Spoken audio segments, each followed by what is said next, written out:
Sylvie, ici accompagnée de son frère et de son fils, retrouve en même temps que la maison de son enfance, la Bulgarie des années de guerre.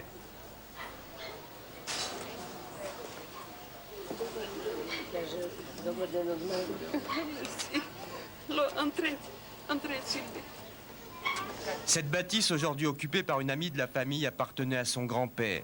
Lors du départ, en 51, il courait le long du train qui emmenait sa petite fille vers Paris.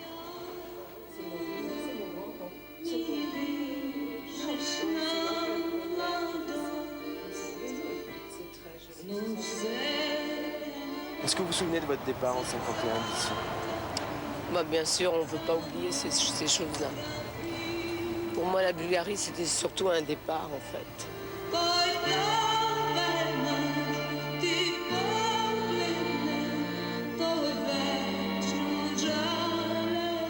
Vous savez, on est parti dans la situation était très très difficile aussi. C'était très dur, les gens n'avaient pas de quoi manger. Et puis rien n'a changé, quoi. Alors en fait, ça prouve bien qu'il y a quand même une faille quelque part. Hein. C'est un régime qui ne marche pas.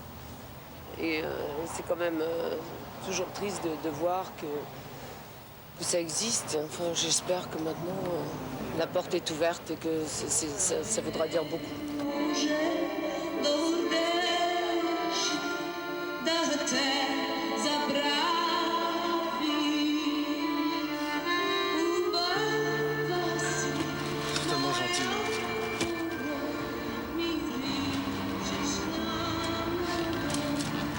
Dur de savoir qu'on ne fait que passer, laissant derrière soi des compatriotes dont la seule perspective d'avenir, c'est l'inquiétude de l'hiver qui arrive.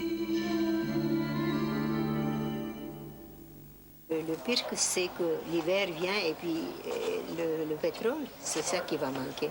Et puis ici, l'hiver est rude, vous savez, il fait froid.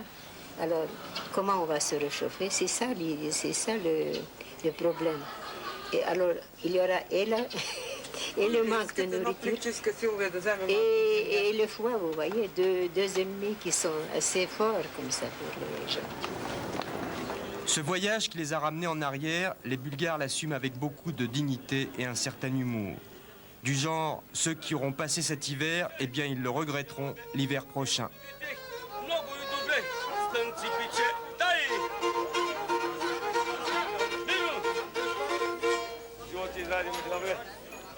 Pour Eddie Vartan, le frère aîné de Sylvie, si la misère est toujours là, au moins aujourd'hui, on peut le dire. La différence, c'est que maintenant, on peut dire librement que les magasins sont vides, alors qu'à l'époque, il fallait s'abstenir de ce genre de commentaires.